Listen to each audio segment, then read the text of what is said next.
Okay, so I'm forward here with Carlos, and I wanted to cover the part about how to get the Kundalini fluid moving if you happen to be in a position where you have two people that can generate the energy. So Carlos is familiar with the breathing technique, so I'm going to ask him to assume the breathing position. He's personally going to have his hands on his stomach, taking those breaths that he's working on, his reverse breathing. So as he's breathing,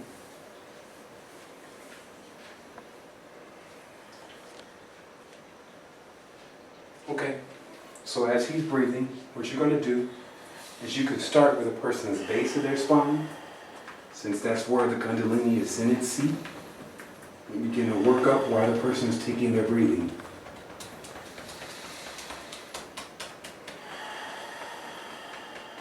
Very simple tap, very effective at getting the fluid in there.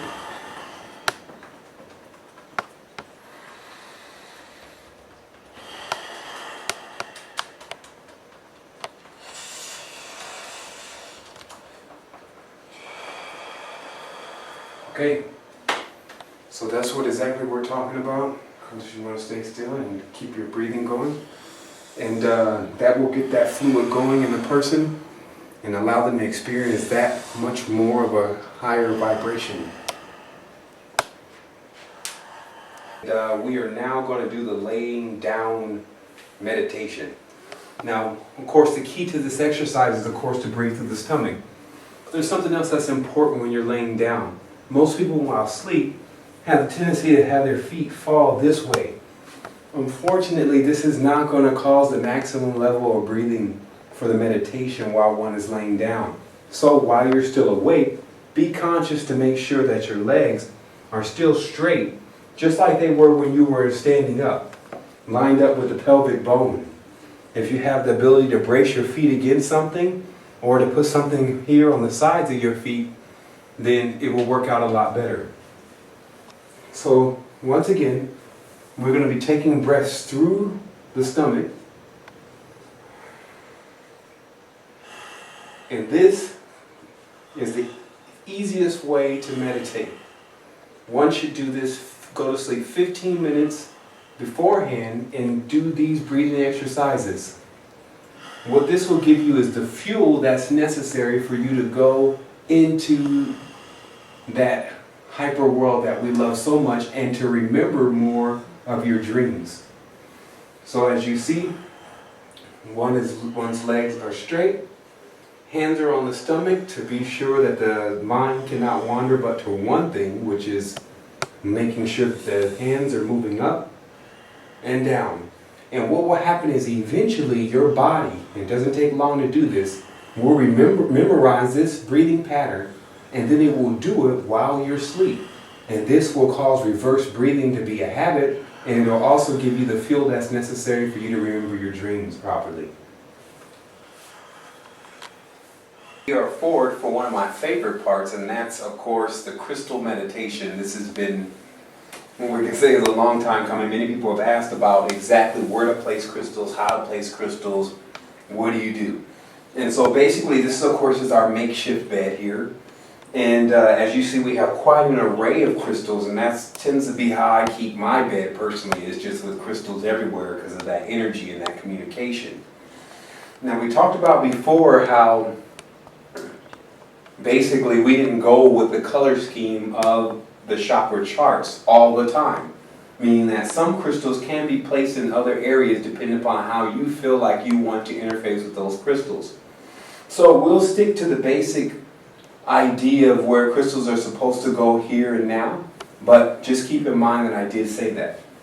So, as this is a bed, one should, in hoping to get their crystal meditation in every single day, always keep in mind that you can actually sleep with your crystals.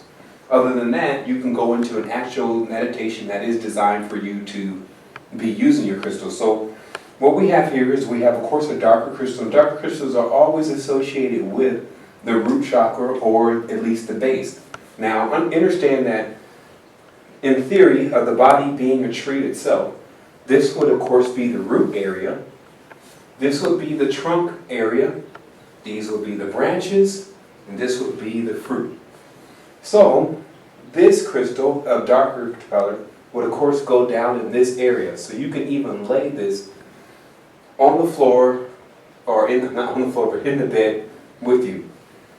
You can also take these type of crystals and place them just in between the legs here, or you can even push it further up, and then that will be your root chakra crystal.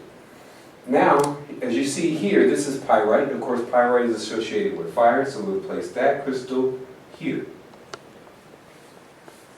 So, as you begin to work up, you're placing these crystals, well actually this crystal is more, also keep in mind that a lot of the crystals that you want to use are the crystals that are a lot more stronger and a lot more firm.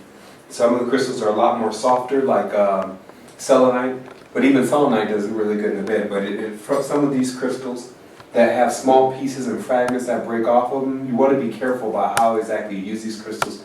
And the best way is, of course, to put them inside of a bag, and then have that bag, and then place that bag itself on the chakra, like just a simple black velvet bag. Something like this. And then you can put the crystal inside of there.